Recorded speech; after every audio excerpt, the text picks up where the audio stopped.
पिछले 2 दिनों से अपना कमरा बंद किए पड़ी ममता अचानक दरवाज़ा खोल बाहर आ खड़ी हुई थी। पिताजी, मैंने फैसला कर लिया है। मैं सीमा भाभी का साथ दूंगी। अदालत में उनके पक्ष में गवाही दूंगी। ममता की घोषणा से पूरे घर में सन्नाटा खींच गया। बड़े भैया की मृत्यु पर मातम करने आए रिश्तेदारों पर बिजली सी गिरी थी। अम्मा कपाल पर हाथ मार विलाप कर उठी। पिताजी की आंखों से अंगारे बरस रहे थे। ये बात मुंह से निकालने से पहले तू मर क्यों नहीं गई? सगे भाई की हत्यारिन का साथ देगी? इसी दिन के लिए बड़ा किया था तुझे।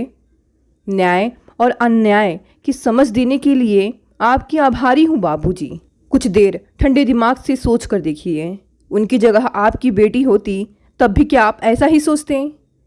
बेशरम कहीं की, बाप के सामने ऐसी बातें करते तेरी जीभ नहीं जलती? दूर हो जा मेरी आंखों के सामने से, वरना। आवेश में पिताजी हाफने लगे थे। रिश्ते के चाचा जी ने उन्हें संभाला था। शीला काकी ने ममता को हाथ से पकड़ जबरन पीछे खींच पिताजी के सामने से हटा दिया था। देखती नहीं माँ बाप का क्या हाल है? जवान बेटे की मौत का सदमा लगा है उन्हें। वो बेटा जिंदा ही कब था ताई? तुम्ही तो कहा करती थी काश महेश हमेशा को सो जाता। ममता की आंखें भर आई थी। वो बात ठीक है ममता, पर माँ बाप के लिए संतान कैसी भी हो, ममता तो उमड़ेगी ही। ऐसी बातें करके उनका दिल दुखाने से क्या फ़ायदा बेटी?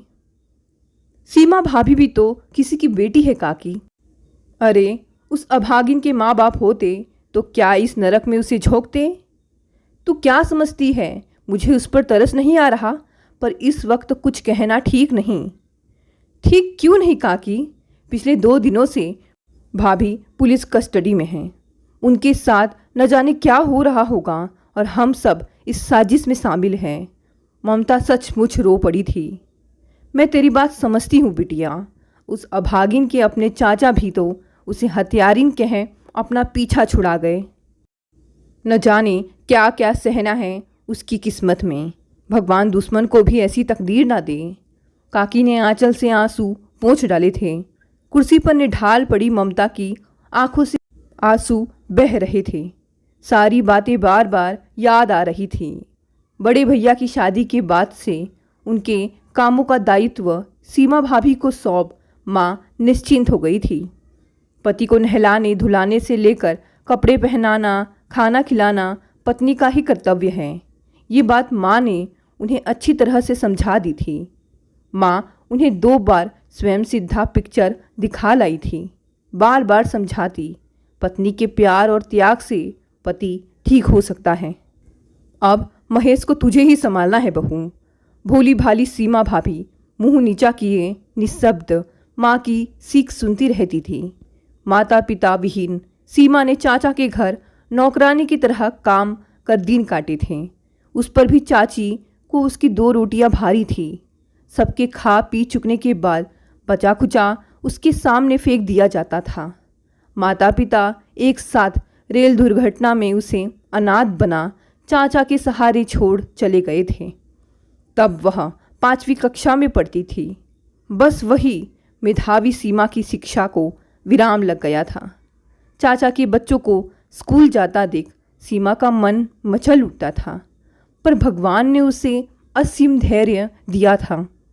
अपनी स्थिति उसके सामने स्पष्ट थी। चचेरी बहन की पुस्तकों की झलक देख पाने के लिए सीमा को उसकी 1000 मिन्नतें करनी पड़ती थी। अगर चाची की निगाह किताबों में आग गड़ाए सीमा पर पड़ती तो उसकी सामत आ जाती। उसी सीमा के लिए चाचा ने उपयुक्त घर वर खोज मृत भाई के प्रति अपना कर्तव्य पूर्ण कर जग की वाहवाही पाई थी। सब कुछ जानते समझते भी जन्म से मानसिक रूप से विक्षिप्त भैया के साथ उन्होंने सीमा को बांध दिया था। आंखों में कितने सपने संजोए सीमा इस घर में आई थी। चाचा के प्रति है वह कितनी कृतज्ञ थी। उनकी कृपा से उसे इतना अच्छा घर वर मिल सका था। आश्चर्य इसी बात का था कि उस दिन बड़े भैया असामान्य रूप में शांत रहे। उनको शांत देख ममता को लगा था कि शायद इनके जिन शुभचिंतकों ने उन्हें समझाया था कि शादी के बाद भैया ठीक हो जाएंगे, वे सचमुच अनुभवी हैं। भैया की शादी का सबसे ज़्यादा विरोध ममता ने किया था। एमए फाइनल में पढ़ रही ममता न्याय अन्याय का अर्थ अच्छी तरह समझती थी। भैया का अभिशाप पूरे घर पर मंडराता था। बड़े भैया की जन्मजात विक्षिप्तता का कलंक झेलती माँ अपने आप में सिमट कर रह गई थी। दादी हर समय पिताजी को पट्टी पढ़ाती, उन्हें सुनाती रहती थी, पगले को जन्म दिया है, जरूर इसके खानदान में कोई पगला रहा होगा। तू ही समझ आलोक बेटा, हमारे खानदान से न जाने किस जन्म का बदला लिया इसके बाप ने। हमें धोखे में रख शादी कर दी अपनी लाडली की। अब इस पाप का बोझा ढोने को हम रह गए हैं। माँ बताती है, पोता जन्मा है सुनकर वही दादी खुशी के मारे माँ की बलैया लेते नहीं थकती थी। भैया को सीने से चिपटाए दादी अपनी किस्मत सराहती थी। बचपन में बड़े भैया की अजीबोगरीब हरकतें, उनका असामान्य क्रोध सबके मनोरंजन का कारण था। माँ के शब्दकोश में मानसिक विक्षिप्तता जैसा कोई शब्द नहीं था। जैसे जैसे भैया बड़े होते गए उनकी असामान्यता स्पष्ट होती गई। अगर भैया बुद्धिहीन होते तो भी बात सही जा सकती थी, पर उन्हें गुस्से के ऐसे दौर पड़ते कि घर भर काँप जाता। हाथ में आई कोई भी चीज़ किसी के सिर दे मारना उनके लिए सामान्य बात थी। एक बात और, जब उन्हें ऐसे दौरे पड़ते थे तो चुन चुन कर ऐसी अभद्र अश्लील गालियाँ देते जिन्हें अच्छे घरों में सुनना भी पाप माना जाता। जैसे जैसे वह जवान होते गए, गालियों के साथ उनकी लड़कियों की चाहत भी बढ़ती गई। शायद उनकी शादी कर देने में पिताजी के मन में यह बात भी रही हो। बड़े बेटे की असमर्थता और विक्षिप्तता का जहर माँ जीवन भर पीती रही थी।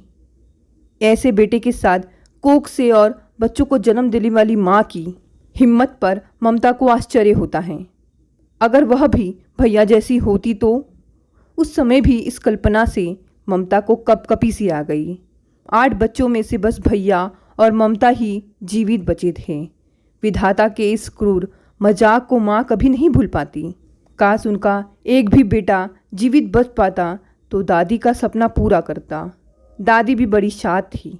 उनकी अर्थी को उनका पोथा कंधा दे। उन्हें विश्वास था उसके कंधे चढ़ वह सीधे स्वर्ग जाएगी, पर उनकी मृत्यु के समय भी स्वर्ग जाती दादी को बड़े भैया ने चुन चुन कर कोसा था। पता नहीं दादी उन शब्दों पर सवार कहाँ पहुँची होगी।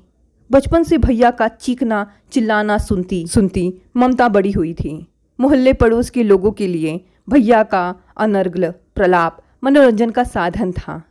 जिन एकाध दिनों घर में शांति रहती, पड़ोसी बालिका ममता से कोच कोच कर पूछते, क्या बात है ममता, आज तुम्हारे घर में बड़ा सन्नाटा है, क्या सब लोग कहीं बाहर गए हैं? नहीं तो, माँ खाना बना रही हैं और भैया सो रहे हैं। प्राय दौरों के बाद भैया 2-1 दिन गहरी नींद सोया करते थे। अच्छा, शायद उन्हें डॉक्टर ने सोने की सुई दी होगी। सुई क्यों देंगे, भैया तो अपने आप सोए हैं। भोली ममता उनके अधरों की व्यंग भरी मुस्कान का अर्थ नहीं समझ पाती थी। काश वह हमेशा के लिए ही सो जाए, इस नन्ही जान को तो मुक्ति मिलती। उसका कलंक इसे भी खा जाएगा। मोहल्ले की शीला काकी बचपन से ममता को बहुत प्यार करती थी, पर भैया के लिए कहीं वैसी बातों पर ममता मचल जाती। तुम खराब हो काकी, भैया सोते रहेंगे तो हम किससे बात करेंगे? कभी कभी भैया पर जब दौरे नहीं पड़ते, वे ममता के साथ सचमुच ठीक बात करते थे। अरे मैं कोई उसकी दुश्मन थोड़ी हूँ बेटी, मैं तो तेरे भले की ही सोचती हूँ। काकी की उस बात का अर्थ अब ममता अच्छी तरह समझती है। भैया के कारण पूरे परिवार ने अपने को घर की चारदीवारी के अंदर कैद कर लिया था। ऐसे बेटे को लेकर किसी रिश्तेदारी में जाना भी संभव नहीं था। भैया के कारण ममता ने भी कम अपमान नहीं झेला था। साथ ही सहेलियां जब उससे पराजित होती तो पगले की बहन कहकर उससे अपनी पराजय का पूरा मूल्य चुका लेती। आंखों से आंसू ढलकाती ममता भी माँ की गोदी में सिर छिपा उन्हें उल्हाना दे डालती। तुम बहुत गंदी हो माँ, इतना गंदा भाई क्यों लाई? सबके भाई कितने अच्छे हैं, मेरा भाई गंदा है, वो पागल है। छी बेटी, भाई को ऐसे नहीं कहा जाता। भगवान से प्रार्थना कर तेरा भाई ठीक हो जाए, फिर वह तुझे खूब प्यार करेगा ममता। माँ की उन बातों पर ममता को कितना विश्वास था। भगवान से उसने कितनी विनती की होगी कि वो उसके भाई को ठीक कर दे, उसके भैया को कोई पागल ना कहे।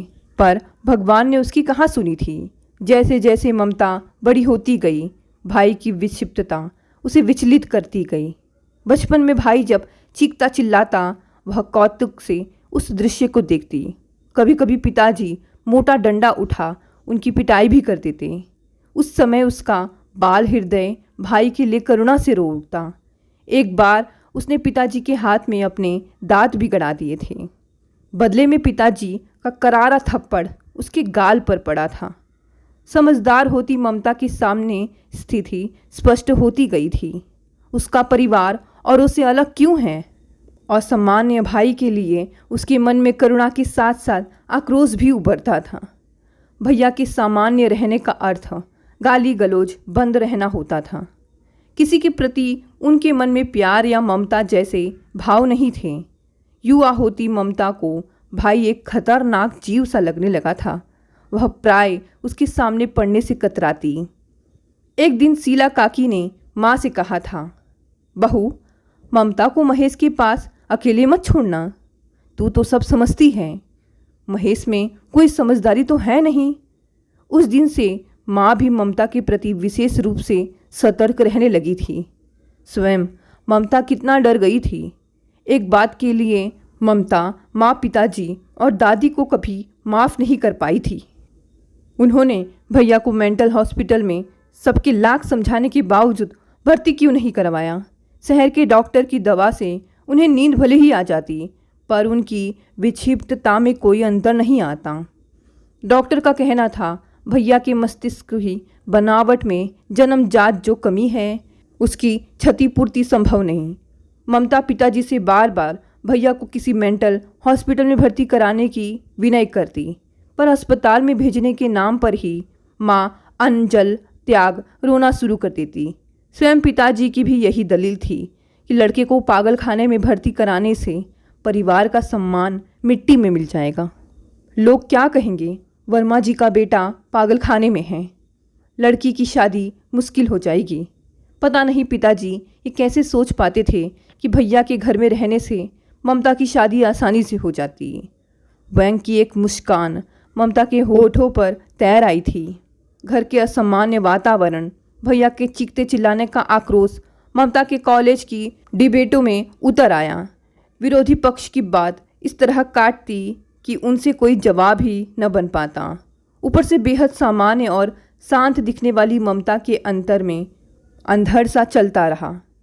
पिताजी जहाँ भी उसकी शादी के लिए जाते, भैया का नाम वहाँ पहले पहुँच जाता। ममता हमेशा सोचती, माँ के उन 6 बच्चों की जगह भैया क्यों न चले गए, काश वह चले जाए। कभी कभी ममता बेवजह लोगों से उलझ पड़ती, सामान्य कहीं गई बातों में छिपे अर्थ पढ़ने की कोशिश करती। सबसे ज़्यादा गुस्सा उसे भैया पर आता। स्वयं असामान्य होते हुए भी वह तो सामान्य जीवन जी रही थी, और सामान्य ममता असामान्य जीवन जीने को विवश थी। अनजाने ही ममता अपने आप में कई कॉम्प्लेक्स डेवलप कर बैठी थी। अगर कभी किसी लड़के ने ममता की ओर मित्रता का हाथ बढ़ाया, ममता ने उसे झिड़क दिया। दोस्तों में सिर्फ माया ही उसके निकट आ सकी थी। अपने मन की बात माया से कह ममता हल्की हो जाती थी। बीए के बाद ममता ने एमए में दाखिला ले लिया। ममता उसी शहर में नौकरी कर रही थी। माया के पिता के स्वर्गवास के बाद उसके भाई ने घर को संभाला था। अब माया भाई के हाथ मजबूत करने का दृढ़ प्रतीक थी। अपनी शादी की बात उसने भुला दी थी। जब तक बिना दहेज कोई शादी का प्रस्ताव नहीं आता, मैं विवाह नहीं करूंगी। भैया ने इस लायक बनाया, यही क्या कम है। ममता, अब उन पर और बोझ डालना ठीक नहीं है ना।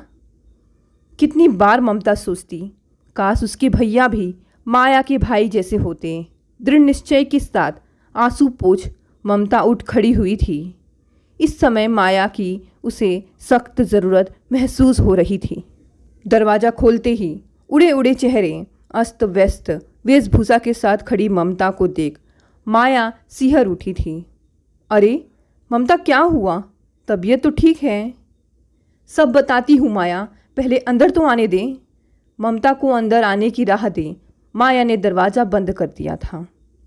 एक कप चाय मिलेगी माया? अभी लाई। ममता को चाय थमाती माया की सवाल पूछती निगाहें उसके मुख पर जमी हुई थी। एक घुट चाय गले से नीचे उतार ममता ने माया को जवाब दिया था। भैया नहीं रहे माया। क्या? कब और कैसे? बता पाना उतना आसान नहीं। तुझे मेरी मदद करनी होगी माया। तू बता तो सही, क्या हुआ? सीमा भाभी को पुलिस ले गई है। क्या? हाँ माया, भैया के बलात्कार से बचने के लिए उसने डंडे से उनके सिर पर वार किया और भैया। हे भगवान, ये क्या किया भाभी ने? वही जो उन्हें बहुत पहले करना चाहिए था। ये तू क्या कह रही है ममता? होश में तो है? पूरे होश में तो मैं अब आई हूँ। सीमा भाभी को मुक्ति मिलनी ही चाहिए। तेरी भाई की उन्होंने हत्या की है और तू? हाँ माया, उन्होंने हत्या नहीं की, अपनी असहनीय यातना का अंत किया है। बलात्कार के विरुद्ध रक्षा का अधिकार स्त्री को है ना? ममता, तू ये कैसी भाषा बोल रही है? माया का मुंह विकृत हो उठा था। बलात्कार का मतलब जानती है ना माया? मेरी सीमा भाभी हमारे घर के जेल में बंद हो चुकी थी। भाभी ने उन्हें अपनी नियति मान स्वीकार कर लिया था। वैसे भी वह जा भी कहाँ सकती थी, उनके लिए तो सारे दरवाजे बंद थे। तुम्हारे भैया की शादी क्यों की गई ममता? ममता सिहर उठी थी। माँ पिताजी को उनके कुछ शुभचिंतकों ने सलाह जो दी थी कि भैया शादी के बाद ठीक हो सकते हैं। उन्होंने तो अनगिनत उदाहरण भी दे डाले थे। तू तो जानती है माया, जिस देश में लड़कियां 30-40 रुपयों में बेची जा सकती हैं, वहाँ एक एक्सपेरिमेंट के लिए एक जीवन बलि चढ़ गया। अफसोस यही है कि इस त्रासदी की साजिश में मैं भी सहभागी हूँ। अपना विरोधी स्वर ऊंचा क्यों न उठा सकी। काश भाभी की शादी एक मजदूर से हो जाती तो वह कितनी सुखी होती। उनके चाचा तेरे भैया की दिमाग की हालत जानते थे न ममता? बहुत अच्छी तरह। उन्होंने अनाथ भाई की बेटी के लिए घर और वर दोनों दे दिए। धन्य हैं ऐसे चाचा। ऐसे ही धर्मात्मा लड़की को शादी का लाइसेंस दिला उस पर बलात्कार की खुली छूट देते हैं। धिक्कार है ऐसे चाचा पर। मुझे मिल जाए तो जान से मार डालूं। माया उत्तेजित हो उठी थी। कभी तो ऐसा लगता है माया, ये सारी दुनिया बलात्कारियों से भरी पड़ी है। शराफत के मुखौटे लगाए ये समाज में घुले घूमते हैं। जहाँ मौका मिला नहीं कि मुखौटा उतार फेंकते हैं। तू ही सोच, माँ को 8 बच्चों की माँ बनाने में क्या पिताजी ने उनकी खुशी नाखुशी देखी होगी? न जाने कितनी बार उन्हें जबरन वो सब कुछ झेलना पड़ा होगा। एक माँ ही क्यों, घर घर की यही कहानी है। औरत दिन भर घर की चक्की में पिस चूर चूर हो जाए, पर पति की इच्छा के आगे उसे समर्पण करना ही पड़ता है। इच्छा विरुद्ध जबरदस्ती क्या बलात्कार नहीं है माया? ममता की आंखें जल उठी थी। सच ममता, तेरी बातों से तो यही लगता है। कभी अपने घर वाले भी बलात्कार की साजिश में शामिल होते हैं। सीमा भाभी के साथ भी वही हुआ है। उस दिन की बात बताएगी ममता, जब सीमा भाभी ने वो साहसी निर्णय लिया था। पता नहीं भाभी का यह सोचा समझा निर्णय था या सब कुछ अचानक घट गया। सच तो ये है, कई बार मेरे दिल में भी भैया को ख़त्म करने की बात आई थी, पर उस ख्याल को हमेशा जबरन परे कर दिया। भाभी का प्रतिरोध उनकी शक्ति के सामने ठहर नहीं सकता था। शायद पिछले 2-3 दिनों से भैया के आक्रमणों से घबराकर भाभी रात में बाहर से उनका कमरा बंद कर स्वयं बरामदे में सो जाती थी। उस दिन शायद भैया उनसे पूरा बदला ले रहे थे। रातों में भैया की गालियों की बौछार सब सुनते थे। कहाँ भाग गई, इधर आ, खोल मेरा कमरा। वह जो कुछ कहते बता पाना कठिन है माया। माँ ने भाभी को उनके कमरे में सोने को जब विवश करना चाहा तो मैं झल्ला पड़ी थी। माँ, तुम लाख चाहो, भैया को भाभी ठीक नहीं कर सकती। पिक्चरों में दिखाई कहानियाँ हमेशा सच नहीं होती, समझी? अच्छा हो हम लोग उन्हें अकेला छोड़ दें। वह भैया की भलाई के लिए भी तो उन्हें अपने से अलग रख सकती है ना। हाँ, उस दिन सीमा भाभी की दहशत भरी चीखों पर जब तक सारा घर पहुंचा, खून से लथपथ भैया अंतिम सांसें ले रहे थे और बदहवास सीमा भाभी ने दौड़कर अपने को कमरे में बंद कर लिया था। कुछ दिन पहले शीला काकी ने ठीक कहा था, महेश के पास बहू को अकेले नहीं भेजना, किसी के साथ भेजो या महेश के हाथ बांध कर रखो, वरना कुछ भी हो सकता है। मुझे तो उसकी दिमागी हालत ठीक नहीं लगती ममता की माँ को काकी की वो बात कितनी बुरी लगी थी, पर सच तो यह था कि भैया की दिन ब दिन खराब होती दिमागी हालत उन्होंने भांप ली थी। हम लोग उन्हें झेलने के अभ्यस्त हो चुके थे, शायद इसलिए फ़र्क पता नहीं लगता था। सच कहूँ माया, पिंजड़े में बंद खूंखार जानवर के सामने भाभी को हम सब परोसते रहे, इस उम्मीद में कि शायद भैया ठीक हो जाएंगे। ममता का स्वर कड़वा आया था। सीमा भाभी को पुलिस में किसने दिया ममता? सब कुछ इतना अचानक घटा कि किसी को होश ही नहीं पड़ा था।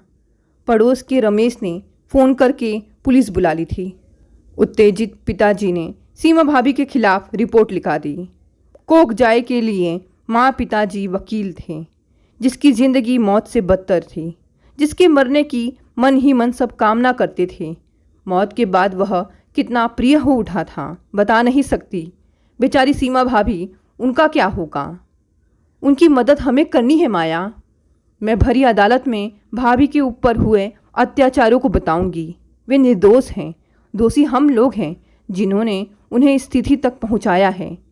एक बार फिर सोच ले, तेरे इस फैसले का माँ पिताजी पर बहुत बुरा असर पड़ेगा। अच्छा हो उन्हें ही समझा। शायद गुस्सा ठंडा होने पर वे भाभी को माफ़ कर दें।